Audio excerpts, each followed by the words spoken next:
Now, our special guest is coming up very, very shortly. His name is Mal Pope. Now, if I can say this live on the radio, when I started in radio long time ago, I had a little researcher's job when I was at Swansea University, and I was allowed to go into BBC Radio Wales to watch our next guest put out his afternoon show. His name is Mal, but we've played his records many times. Mal is a fantastic musician, also a radio presenter, broadcaster, and fabulous all-round human being. And it was amazing as a young man trying to get into radio to watch this guy working. He was absolutely sensational at what he did. And basically, Mal has released a brand new single called Breathe, which I'll play for you in just a moment. It's taken from Mal's new album, Dream Out Loud. But also, Mal is celebrating this year 50 years of making records. He's going on tour. I'm looking forward to seeing him in Swansea. So we'll talk to Mal very shortly. He's going to be broadcasting live from his shed. He has a studio in his shed in Mumbles. So we can add another UK place name to our tour T-shirts now. Kate's in Sheffield. I'm in Cardiff. Mal's in Mumbles. You see, it's growing. So let's listen to Mal's new record, and then we'll have a chat to the legend.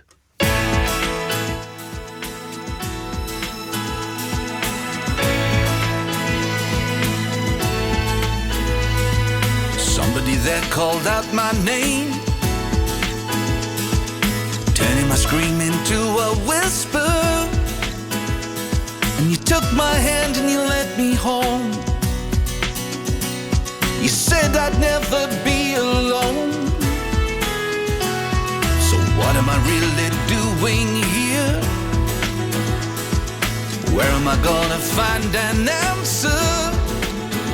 'Cause the darkness just keeps rolling in,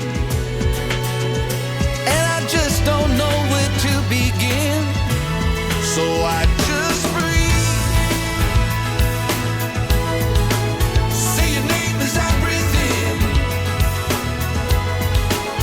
Call for the comforter to come to hold me up and make me strong.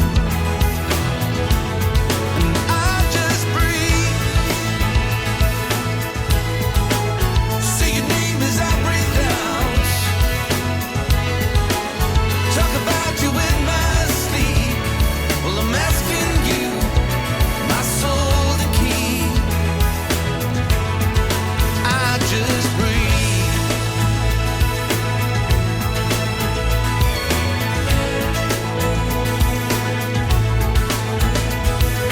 Maybe the message wasn't clear. Maybe I wasn't really listening. But inside I know I wasn't wrong. But it's just so hard to keep on going. So I just breathe. Say your name as I breathe in. Call for the comforter to come to hold me up and make me strong. I just breathe. Say your name as I breathe out. Talk about you in my sleep. Well, I'm asking you, my soul the key. I just breathe.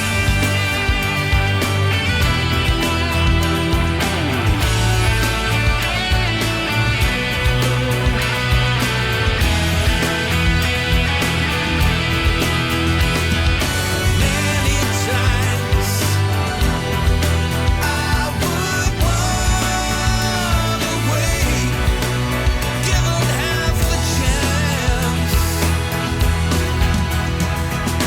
Somebody said you would open the doors.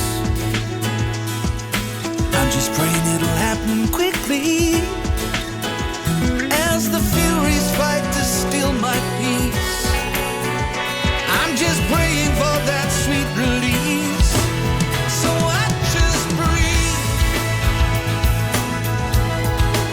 Say your name as I breathe in. Oh, call for the comforter to come to hold me up and make me strong. I just breathe.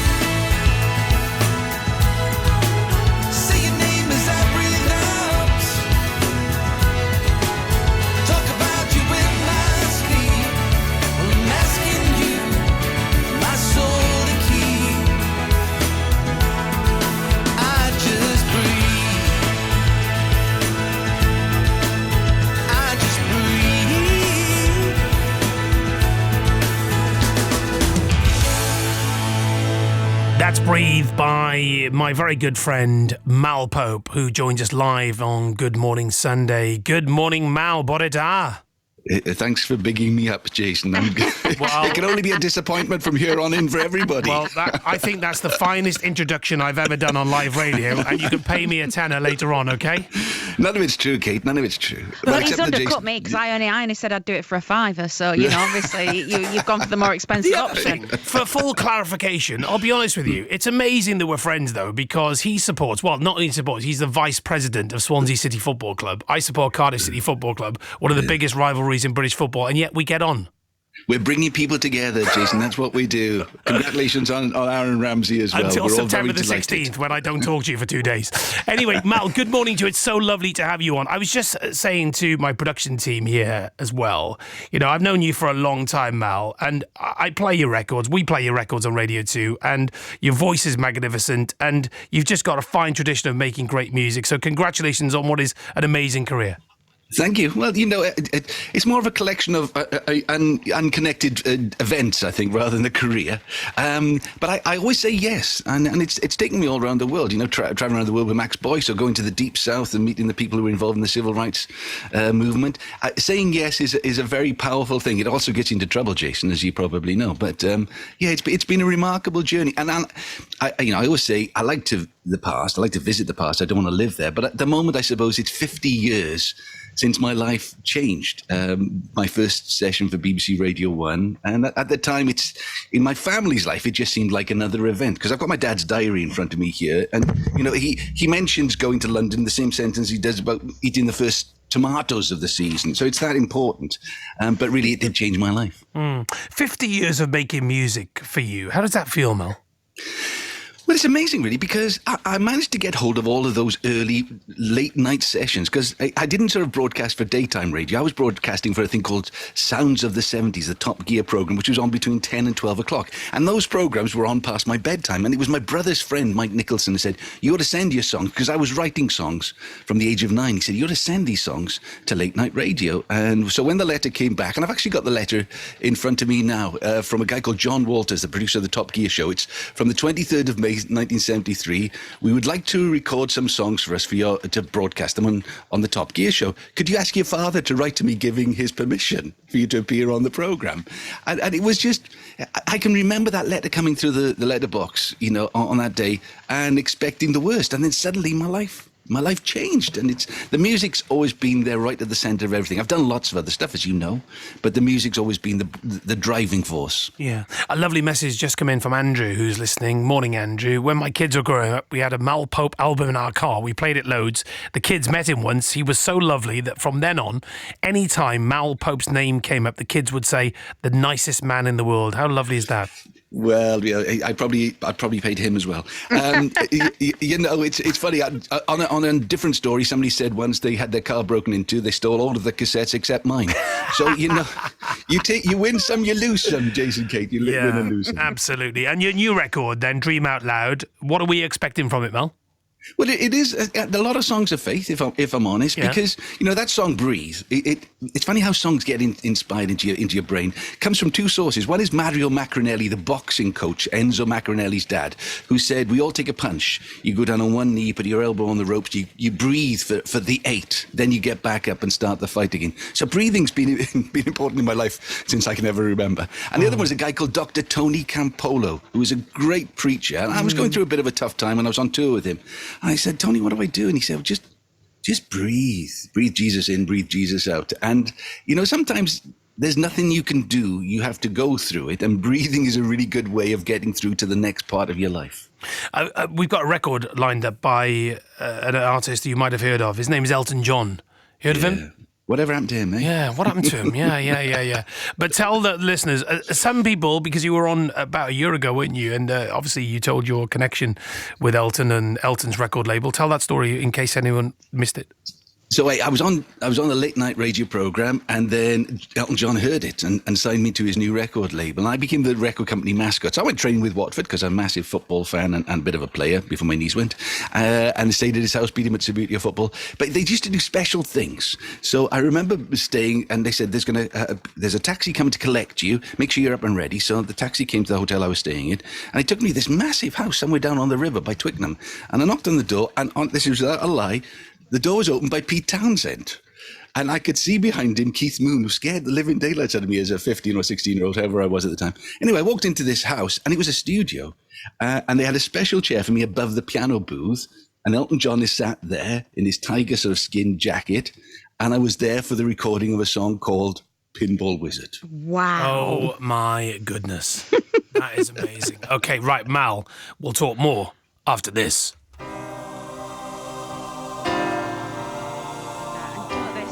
Having a whole heap of fun on that track. It's an incredible track, isn't it, Mal?